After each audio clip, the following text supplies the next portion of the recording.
addiction is characterised by a number of key features.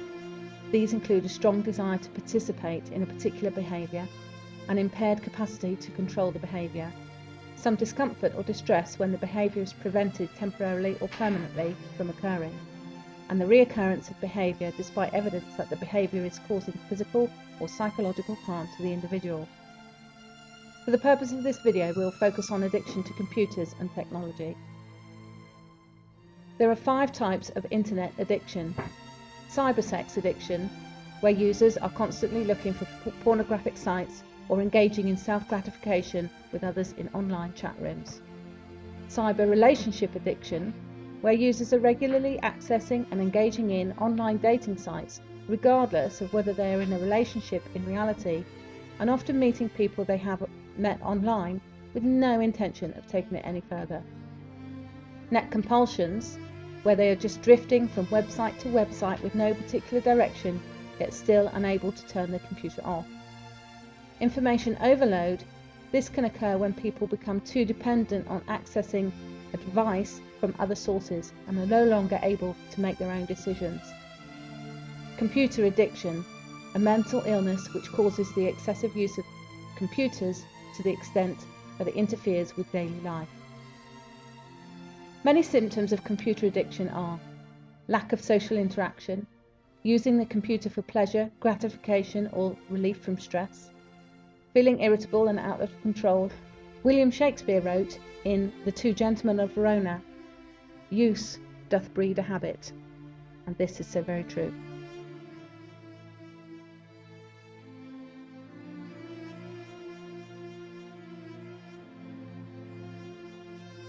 Online, whether it be true or not. For some people, it is easier to create a virtual and idealized profile which does not tell the truth about themselves because they feel nervous or scared about their reality. This creates a behaviour which Deirdre Boyd said can lead to a lack of control over this behaviour. While there is social networking, there is also online gaming, where the games can create an artificial feeling created by your body's natural endorphins when you've killed a monster or solved a problem. Some people who have been treated at Peter Smith's addiction clinic have been so engrossed in the virtual world that they became malnourished after forgetting to eat or sleep.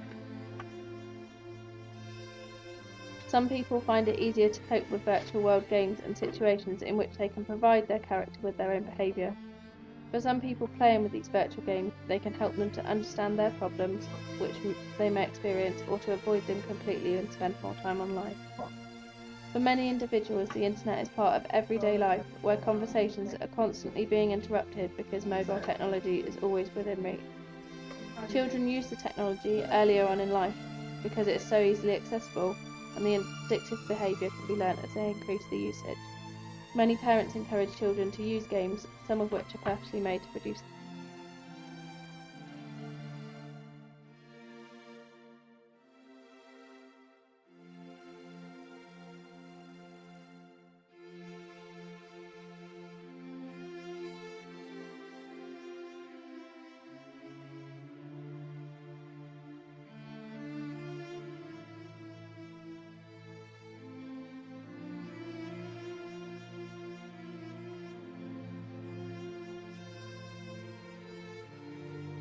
Some people find it easier to cope with virtual world games and situations in which they can provide their character with their own behaviour. For some people playing with these virtual games, they can help them to understand their problems, which they may experience, or to avoid them completely and spend more time online. For many individuals, the internet is part of everyday life, where conversations are constantly being interrupted because mobile technology is always within reach. Children use the technology earlier on in life because it is so easily accessible, and the addictive behaviour can be learnt as they increase the usage. Many parents encourage children to use games, some of which are purposely made to produce the addictive behaviour.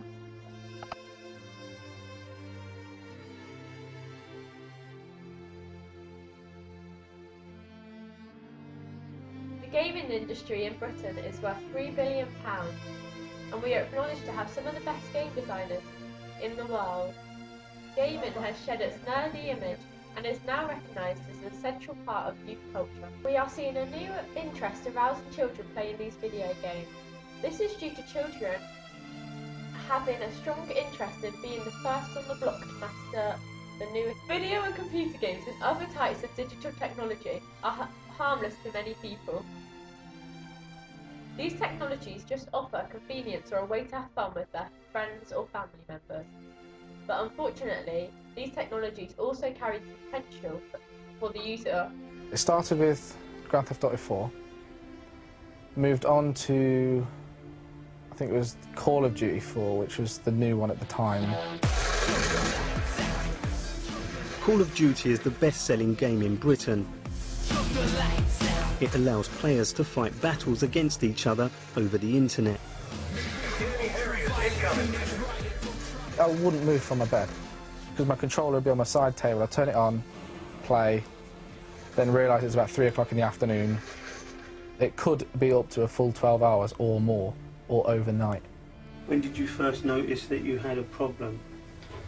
When I stopped going to lectures, ran out of money, and had friends ringing me up telling me that I was playing too much.